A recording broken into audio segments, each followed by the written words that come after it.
First of all, thanks for your time. Sure. And then we have a few average questions and then we're done. All right, we'll give you some average answers. Okay.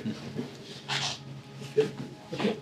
So, first question, how do you create your songs? What comes first to you? Is it first the lyrics or first the melodies, or is it how? The music comes first, and then the melodies, and then the lyrics in the songwriting creation process for AFI. Okay. So, when you go to the studio and you work with a producer, can you tell me after which criteria you choose your producer? And how important is a good producer for your sound, or produce yourself?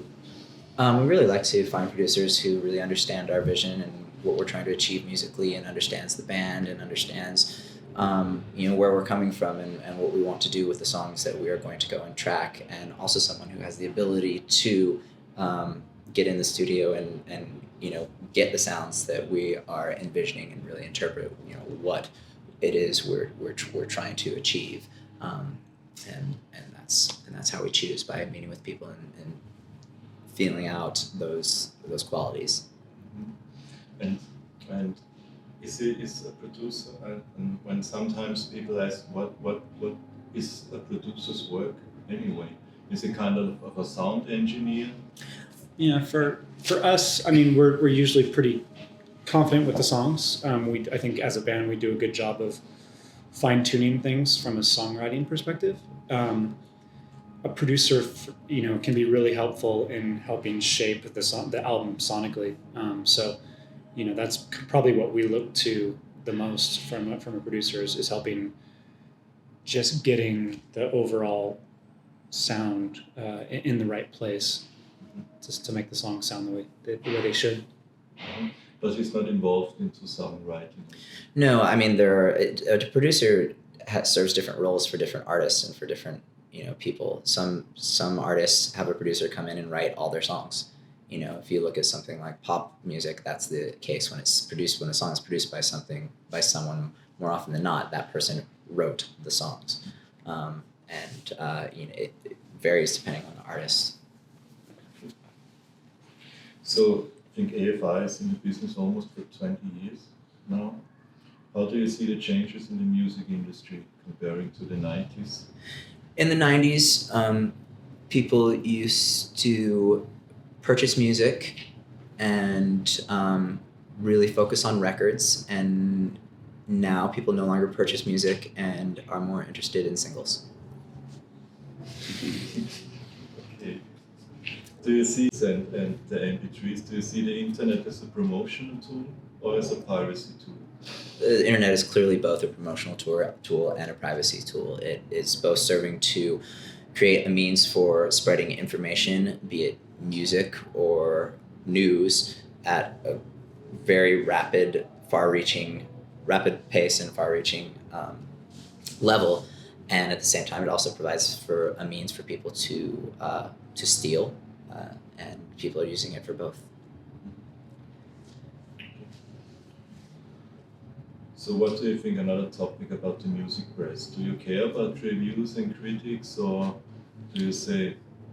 I mean, it's hard to really care about a review when you don't know the person who's reviewing your record, and you don't know, what their background is and what their history is. When, someone whose opinion I respect says something about something I've created, then it has a different impact on me than something a total stranger says. The thing about the press is that those reviews are made public, and that your average person, will read that and, just take it for what it says. So it's, of course, better to get good reviews in that respect, because it allows more people to be interested in music if someone is saying nice things about it than if someone is saying negative things about it. But beyond like the commercial impact that it has, it doesn't matter. So you're on tour. I think the tour started a few days before. Do you all prepare yourself before going on tour? Do you train yourself or live healthy? We've all been touring since we were very young teenagers, so life on the road is very second nature to us. We spend more time on the road than we do off the road for the most part, so we don't really take much time focusing on preparation, because we're always ready to go. Yeah, we're always ready to go. You need a preparation before coming home. Yeah, right. Yeah, exactly. That's actually true. It's sometimes harder to get acclimated being home and in one place than it is to being on the road because we're more used to being in motion. Okay. So you guys always together on the road. Is it a kind of sex, drugs, and rock and roll attitude, or is it more like?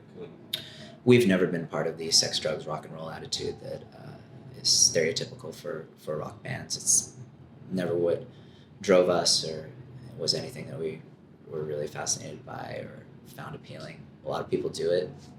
It's not our thing. So last question. If somebody asked you guys to sit in the jury of a casting show, for example, American Idol, would you do it or would you refuse it? To sit on a jury? Yeah. For a reality show? Yeah. I mean, it would be case dependent for me. I mean, if I felt that the reality show was something good or worthwhile or had some sort of merit to it, then I suppose I would consider it. But if it's something just vapid and hollow and disgusting, then no. Probably speak for all of us on that one. I mean, if it was American Idol, I wouldn't really want to be associated with it. I mean,